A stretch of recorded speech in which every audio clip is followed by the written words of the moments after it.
Hello learners, I am Dr. Aparna Samudra from the Department of Economics, RTM Nagpur University, Nagpur, and I have been discussing with you on the course of Environmental Economics.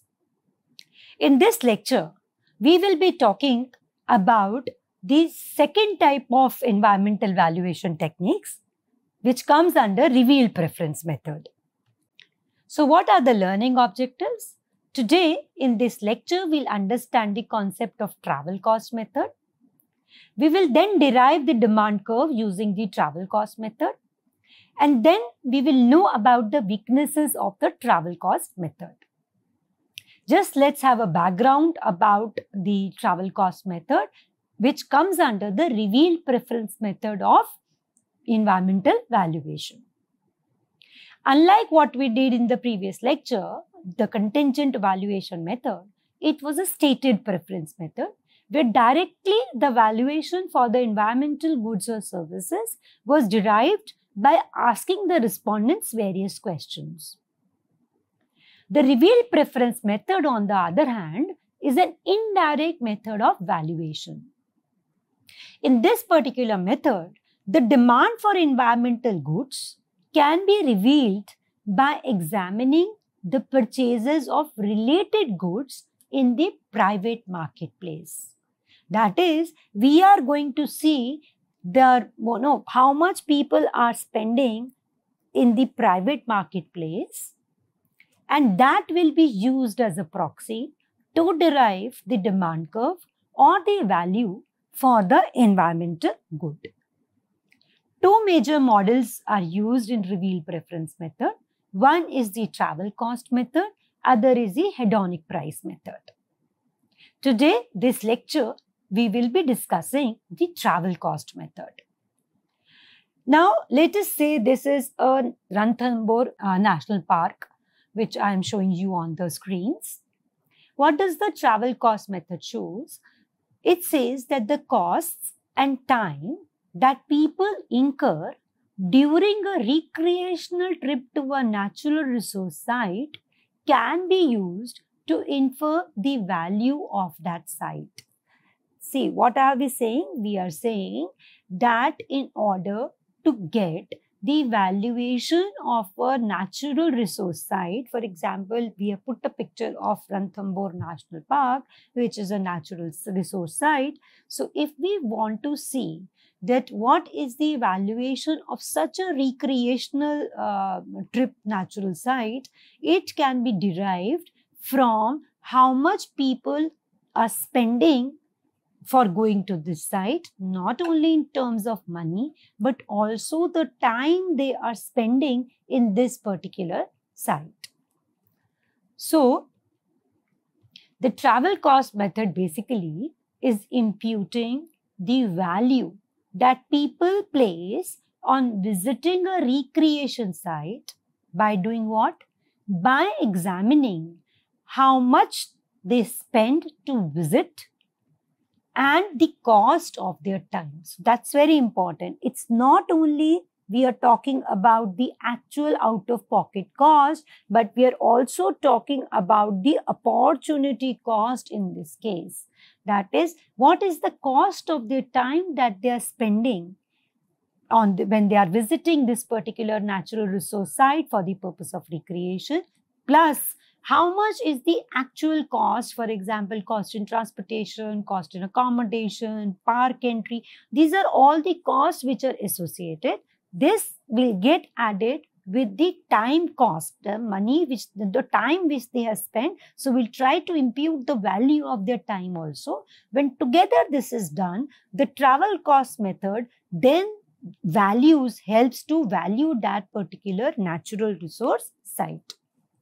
So, using the data which will be generated this way, a demand curve for the site is derived, which will help us to know that at different levels of park entry fees, how much will be the number of trips which people are willing to make. The curve so derived is then used to estimate the consumer surplus or the value of the sites to the users. We all know what is consumer surplus. Consumer surplus is the difference between the willingness to pay and the actual market price. So when the willingness to pay is more and the price is less, then the consumer surplus is more. So it is area under the demand curve through which we will be able to derive the consumer surplus. Similarly, what we are doing here is that if we get the demand curve of this site, once we plot this demand curve, we will be able to generate the consumer surplus. Now, how did this travel cost method originate? It is said to be one of the oldest methods of valuing environment. It was Harold Hotelling who originally proposed the basic notion of this method in the letter to Park Services in 1947. Later, Jack Clausen and Kenneth refined this method in 1966, and since then it is a widely adopted method and it is refined as per wherever it is used. Hence, it is also called as a Hotelling method, Hotelling-Clausen method of valuation many times. So, when we talk about travel cost method, Freeman in 2003 has identified two variants of this approach. One, in the first, he says the analyst examines the number of trips the visitors make to a site. And in the second, the analysts examine whether people decide to visit a site and if so, which site. So, two variants of this approach can be seen. One, the number of trips a visitor is making to this site. And in the second approach, we not only see that visitors, how many trips they are making, we are also talking about whether people are going to decide to visit this site, which site they are going to decide then. Second variant includes special class of model which we call as a random utility model to value the quality changes. That is, if they choose site A instead of site B, how the quality is the difference between that, and hence they have chosen site A over site B. The first variant, as we have said, allows the construction of a travel cost demand function because we are just talking about that how many trips the person is going to make. And the value of flow of services from that site is the area under the estimated demand curve. And then once we derive it for one individual, it can be aggregated for all those who are visiting this particular site. The second variant, which we have said, is the random utility model. It allows the analysis of how specific site characteristics influence choices and thereof. That is, why site A was preferred to site B. What was the characteristics of site A which made people to decide to go to A instead of B. Therefore, indirectly, we are also valuing the these characteristics of these sites. So, knowledge of how the value of each site varies with respect to these characteristics also allows the analyst to value how degradation of those characteristics would lower the value of the site. See, this is very interesting. What are we saying? Once you identify that what are the characteristics people are valuing, because of which they are choosing site A instead of site B. From this, the analysis can also be seen that if that particular characteristic degrades, then what will happen to the value of that site? How much the value of that site will get decreased or it will get lowered. Now, what are the various uses of this travel cost method?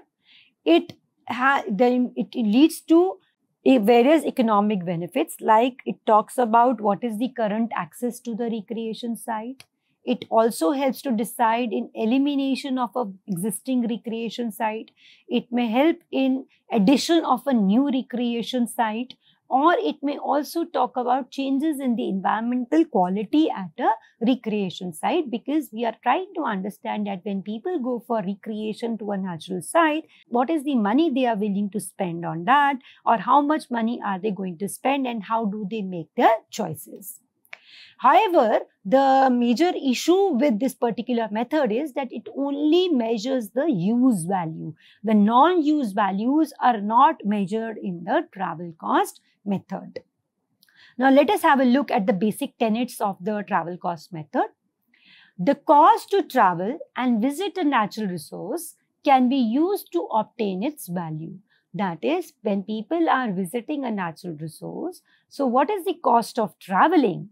if people are behaving rationally, is one way of taking it as a proxy measure of the valuation of that natural site. Now, the cost which we are talking about in terms of travel, as we have already seen, can be transportation cost, can be logistic cost, can be the entrance fees, etc. The money spent on visiting this site can be taken as a willingness to pay by the individual for the environmental good. For example, if you want to visit the, let us say, the Alps, or you want to visit the Himalaya, then the money which you are spending to visit this site for the purpose of recreation, it is an indication that this is what you value to visit that particular environmental good. Then this money which you have spent can be used to calculate the demand curve and the consumer surplus. How does this work? As we have just said, the fundamental idea is that the number of trips a household makes to a recreation site in a given time period is similar to the quantity of market goods purchased in a given time period. That is, if we are taking a market good, so the money which the households are spending on that market good can be equated to the money which the households are spending on going to that environmental good recreation site. So just as the quantity of market goods purchased will increase at a lower price and decrease at a higher price. So as happens in case of a market good, when the price is low, demand is more. Similar it may so happen in case of visit to a natural resource site. So as we are saying, similarly, the number of trips to the recreation site will increase if its price is lower. Now, what are the various approaches to TCM? Two approaches we will be discussing. We will be talking about individual, there is individual TCM and then there is a zonal TCM. Individual travel cost method basically calculates separately the cost of travel to a recreational natural site for each individual. So it requires a more detailed survey of each visitor. Whereas in a zonal TCM, what is done is that the surrounding areas of the site are divided in various zones by drawing concentric circles or by administrative districts. And then the number of visits from each zone is counted. Instead of going to each and every population, how many people from that zone have visited this recreation site. And this information is then collected as a sample of visitors, and of course then it will require a less number of people to be surveyed, and then it is generalized for the whole zone. So let us see the steps in having a zonal travel cost method. So for example, I have made, this is the site, this is a particular site where people are visiting. We have put around the site various concentric circles, and let us name them zones like A, B, C and D. So as I said, we have to divide it in various zones. Either we make concentric circles or we can take certain administrative zones as well. So the first step is to define the set of zones. For example, here we have defined the zones as A, B, C and D. Of course, the farther the zone from the site, the more will be the cost which is going to be incurred. So somebody who is traveling from zone D to this site will definitely incur a greater cost compared to a person who is living in zone 1, because zone 1 is the closest to this natural resource site. So farther people are from the site, higher will be the travel cost they have to pay to visitors. So the first step is we have divided around the site, we have made various concentric circles, okay, and then we have divided the zones. Within the zones, we will see that naturally that people who are farther staying in the farther of zones will have to bear a greater cost or travel to this site. The second step is then to collect information on the number of visitors from each zone. That is, in this particular site, we might hire certain enumerators to sit here, or whatever entry fee we have charged, we take data from them that which visitor is coming from which zone. So once we get this data, that is the second step, that is to collect the information on the number of visitors from each of these zones. So in these zones, various questions can be, when we are surveying these people, we are talking to them, various questions can be included. For example, the number of visits made to the site over some period of time, the distance which the visitor has traveled from his home, what has been his mode of travel, how much time was spent traveling to the site. And not only this, we will also collect certain socio-economic characteristics like gender, age, education, etc. So then the time spent traveling is considered as a part of the travel cost, because time has an opportunity cost. Apart from the out-of-pocket expenditure that they are doing on spending on petrol, spending on the accommodation, spending on food, spending on entry ticket, they are also spending time.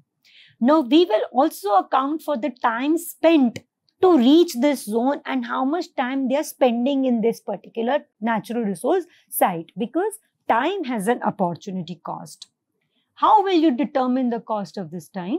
This will be determined based on the income of each of the respondents. For example, if I am going out for 2 days to a natural park, I am sacrificing probably 2 days' wages to come here. So that wage which are sacrificed is an opportunity cost to travel to this site. Hence, the wage rate or the income of the respondent is taken as the value of their time. Hence, in a simple travel cost method, we will get a function like this. That is, visit to the site V is a function of the total cost, which is the cost of the visit, and X is the socio-economic variables which we are going to collect in the survey, like age, gender, their degree of education, etc. After we do this, what we will do is we'll take a simple example to calculate the demand curve.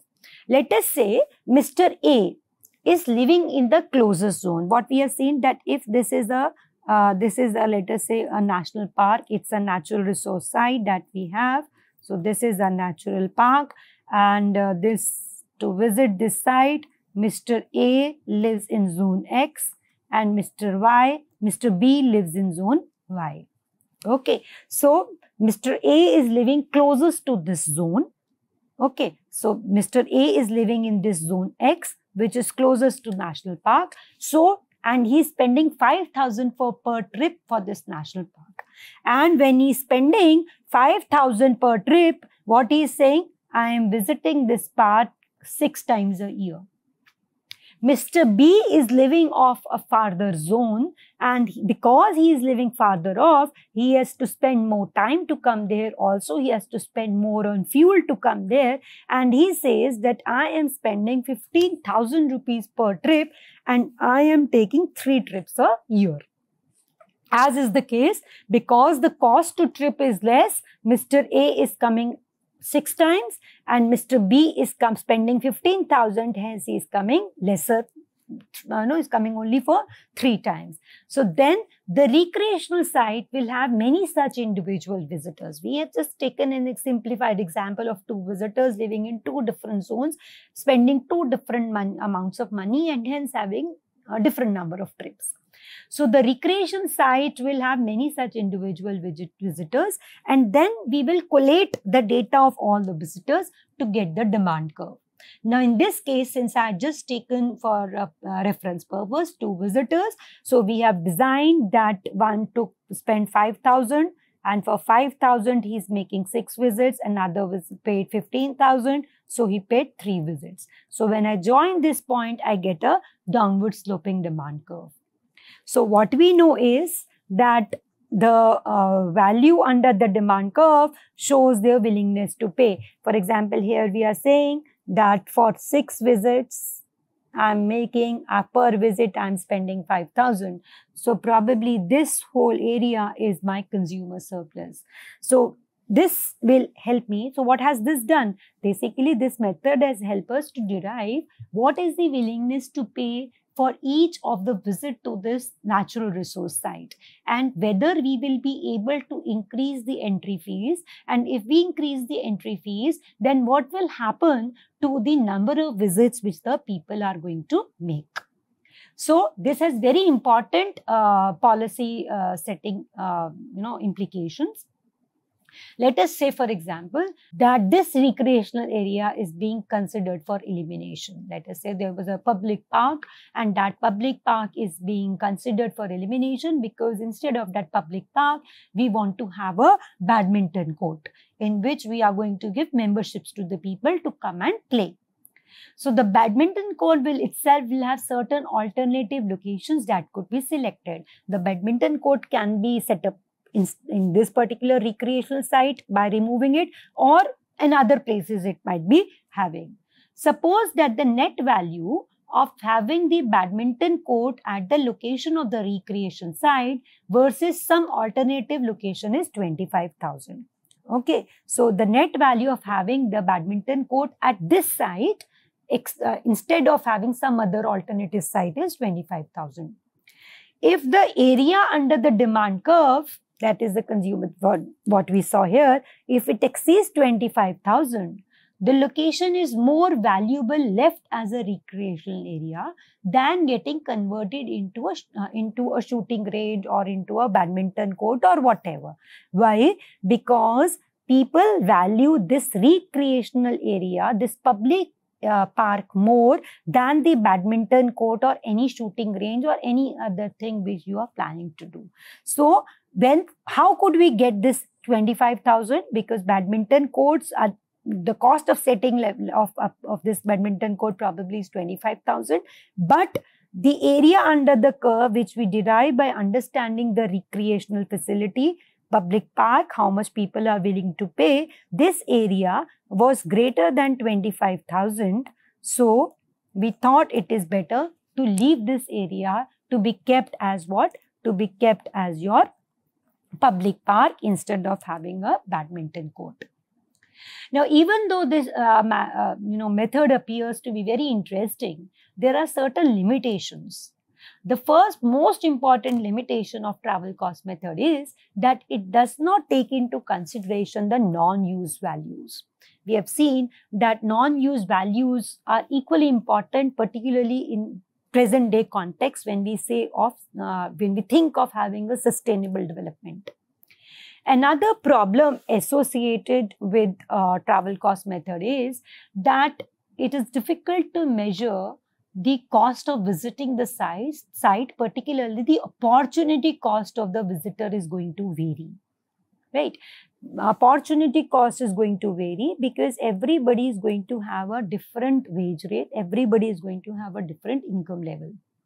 Also, another limitation of this particular travel cost method is that multi-purpose or multi-activity journeys can also lead to overvaluation. For example, I say, okay, I'm visiting this national park, but just if I go 30 kilometers beyond it, there's another site which I would like to visit.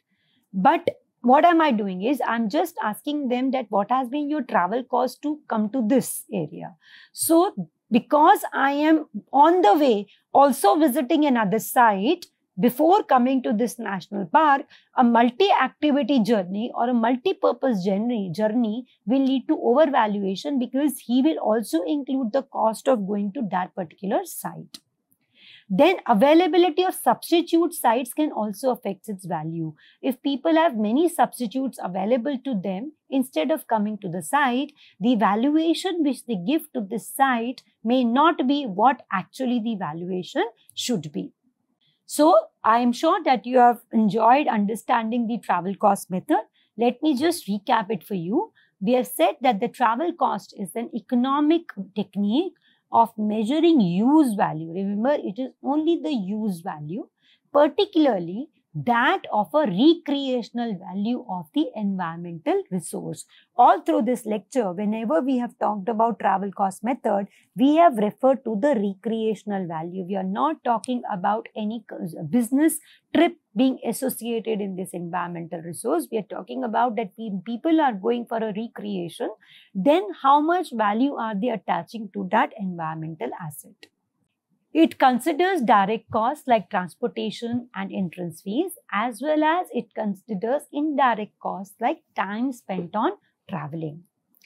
By comparing these costs across various visitors groups, distance traveled, researchers can infer the site's economic value to the visitors. That is, using this, the researchers can find that if people are willing to spend a lot of money, or they're willing to spend more time, more resources to come to a site, that this particular natural site, for the purpose of recreation, it creates a lot of value in the minds of people.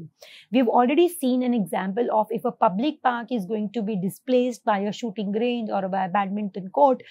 How do you decide whether you should have a badminton court or you should let the public park be there? It would be dependent when we understand to visit that public park, how much money people are spending, how much time they are spending. So once we derive the demand curve using that, we can compare the area under that demand curve with the cost of setting up that alternative badminton court or shooting range. So if the area under the curve is greater than the cost of setting that badminton court, we should say let the public park be, because that recreation facility, that natural resource, that public park is creating more value to the people than the man-made one which we are going to talk about. And I hope you must have understood this concept of travel cost method, which comes under revealed preference method.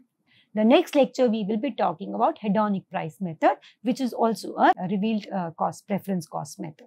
So till then, thank you so much.